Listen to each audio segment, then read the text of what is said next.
Após o Prota selecionar o bilhete de recompensa, ele escolhe o punhal pequeno, e logo em seguida se desfaz da arma que tinha pego do Goblin anteriormente, e após fechar o seu inventário, ele decide usar o baú de recompensa em um momento futuro. E abrindo a janela de atributos, ele vê que ao seu redor está um completo caos. E ele se pergunta que título é esse que ele conseguiu dessa vez e das outras viagens ele não conseguiu. E o título é Jogador de Última Viagem, é o título secreto. E após usar o fragmento de runa aleatória, ele recebe os parabéns por ter obtido a runa de reversão temporal. No entanto, ao tentar usar, os efeitos da runa não foi atribuído. Isso porque há um limite de regressão temporal que ele pode fazer, e ele já tinha chegado nesse limite. Mas ele já sabia que não poderia retornar infinitas vezes. E com isso, o Prota ganha um novo título, Jogador de Última Viagem. Nesse momento, o Prota fica muito assustado, porque títulos são conceitos que estão acima de runas, e o título que ele obteve atribui os seguintes efeitos. Ao morrer, ele permaneceria no mesmo local por 1 minuto de forma espiritual, e quando ele desejasse, ele poderia renascer com toda a sua vida recuperada.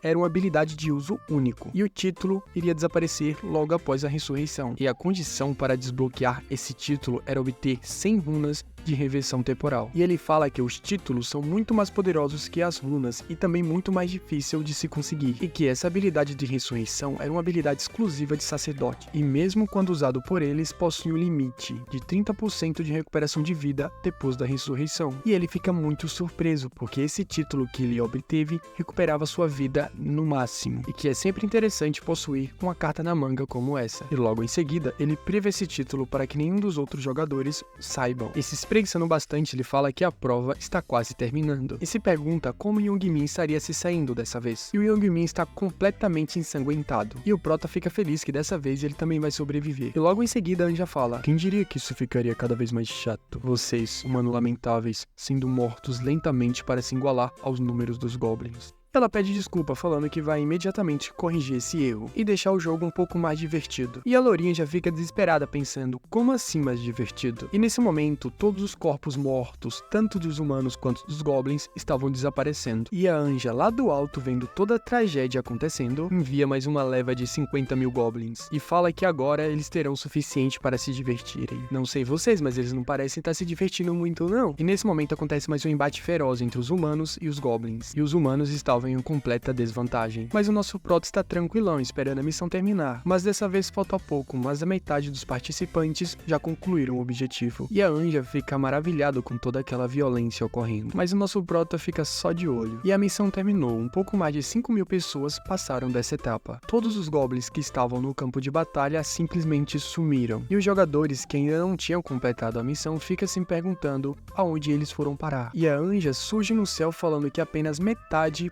poderia completar essa missão, e essa metade já foi selecionada, e que agora que o objetivo já foi concluído, todos os outros teriam que morrer, e que essa é a regra do jogo, afinal de contas. E todo mundo fica assustado, se perguntando, morrer? Como assim? E pedem um pouco mais de tempo, que estava muito próximo de concluir as 100 mortes. E pouco a pouco, os jogadores que não concluíram o objetivo vão desaparecendo, e a Anja dá os parabéns para aqueles que sobreviveram e fala que agora eles podem retornar, e reforça falando que essa foi apenas a primeira rodada, e que ela torcerá por todos na próxima vez. E ela chama a janela de sistema que mostra o ranqueamento dos jogadores. E com isso, percebemos que, no ranking de todas as regiões, o Ceifador Negro ficou em primeiro lugar, seguido pelos Idiotas Estúpidos e o Demônio Celestial. E o ranking da região atual, o Ceifador Negro obviamente ficou em primeiro lugar, seguido pelo A Vida é um Documentário e o Dragão Negro na minha mão direita. E com isso, o sistema notifica que, como recompensa por ter ficado em primeiro lugar, tanto em todas as regiões, como na região atual, ele ganhou um ticket de arma de rank raro e um baú de seleção de recompensa especial. E como recompensa de conclusão da missão, ele ganhou 1000 ouros, que ele pode usar comprando itens da loja. Porém, essa funcionalidade ficará disponível apenas a partir do nível 10. E o Prota fica muito feliz, pensando que agora todos sabem que ele é o número 1, e o Anjo fica realmente muito surpreso, sem acreditar que o rank número 1 de todas as regiões veio da área dela. E ela chama chama o Ceifador Negro e pergunta o quão forte ele realmente é, e se essa força veio de alguma runa especial ou algo do tipo. E o prota, todo debochado, pergunta se ela não consegue ver sua janela de status. E ela, toda sem graça, fala que claro que ela consegue ver, afinal de contas, não tem como um anjo não saber dessas informações, e que só estava o testando. E o prota pergunta se pode fazer um pedido para ela. Fala que a recompensa por ter ficado em primeiro lugar não foi muito boa, e pergunta se ela consegue dar algo a mais para ele. E a anja, já bastante assustada, pergunta o que ele quis dizer com isso. E ele repete, perguntando se a anja consegue dar algo melhor para ele. E a anja fica sem acreditar no que ele estava falando. E ele segue falando que a recompensa não foi tão boa, e que ele gostaria de algo a mais. Não sei se foi uma boa ideia brincar com essa anja não, hein? E nesse momento, a anja, com a cara muito assustador, fica sem acreditar que ele ousou pedir tal coisa para ela. E realmente ficou interessado nele porque ele teve um começo muito interessante. Mas isso não justificaria sua ousadia por ter matado alguns simples goblins. E ela já vai direto tentar explodir a cabeça dele. No entanto, essa habilidade que ela tinha usado era de uso único, e ela não conseguiria repetir novamente. E seguindo, ela tem uma brilhante ideia, e fala que sabe exatamente o que dar para esse humano. E confirma com ele se realmente ele quer uma recompensa melhor. E fala que normalmente ela ignoraria esse tipo de pedido, mas dessa vez ela concederá. E fala para ele o seguir, para discutir esse assunto com mais privacidade. E os figurantes já ficam sem acreditar que esse tipo de barganha funcionou nesse anjo. E todos ficam se perguntando que tipo de recompensa o Ceifador Negro iria ganhar. E o prota já encara o Youngmin, que fica sem entender nada e sai com um sorrisinho na cara. E seguindo pela floresta, a anja fala para ele se aproximar, que o caminho é um pouco longe. E a anja segue falando que esses humanos são realmente gananciosos, pensando que ela não consegue mudar algo que o sistema o forneceu, e que mesmo se pudesse, não faria isso para alguém como ele. E com um olhar bizarro, ela fala que ele deveria ter aceitado o que o sistema forneceu, e queria mostrar o que acontece com insetos gananciosos. E fala que, assim que alcançar aquela pedra, ele morrerá. Ela não pode matar jogadores por motivos pessoais, sem usar a habilidade de uso único, e que isso poderia trazer um caos pelo jogo. E dessa forma, os administradores do jogo fariam ela assumir a responsabilidade. E para evitar isso, ela teria que eliminar ele sem deixar nenhuma testemunha. E ao chegar no local, ela pergunta que tipo de recompensa o prota desejava. E antes de terminar a frase, o prota já soca a cara dela. E ao cair no chão, ela se pergunta o que acabou de acontecer e como aquele humano de merda ousou bater nela. E ao se levantar muito irritada, ela percebe que o prota já não tá no mesmo lugar. E meus amigos, nesse momento o prota já aparece atrás dela, segura sua asa e puxa com toda a sua força. E a anja até agora não sabe por que aquilo estava rolando. E o prota já segue na maior ignorância, arrancando todas as suas asas, para evitar que ela consiga fugir voando. E ela, sem entender nada, pergunta ao prota por que dele estar fazendo isso. E o prota fala que, se demorasse mais um pouquinho, ele é quem estaria nessa situação, e que ela tentaria o matar com uma adaga que estava escondida em sua asa. E ela fala que nunca planejou nada disso, mas o prota, já sabendo da mentira, fala para ela não perder o seu tempo com desculpinhas. E abrindo seu inventário, ele saca sua arma recém-adquirida. E ela pergunta se ele está louco, sacando uma arma assim do nada, e pergunta se ele quer que ela exploda a cabeça dele agora mesmo, e que poderia fazer isso apenas com estalar de dedos. No entanto, ele, muito confiante, fala que ela não tem mais capacidade para isso. E ela, já muito irritada, fala que se ele fazer esse tipo de coisa, ele não sairia impune, e que ela tem vários amigos que certamente iria buscá-lo. E ouvindo toda essa baboseira, o prota fala que ela não tem amigos, e que todos os anjos são egoístas e não se preocupam com problemas dos outros, e que nenhum deles se preocuparia se a vida dela fosse tirada. E a anja ainda tenta persuadi-lo, falando que, se algo acontecesse com ela, ele não retornaria para casa. E o prota, já bem manjado do funcionamento desse jogo, fala que o sistema o mandará de volta assim que a missão terminar, e que ela era um lixo descartável, apenas uma peça de xadrez fazendo o papel de guia. E ele já parte para cima dela, cravando a adaga em seu peito.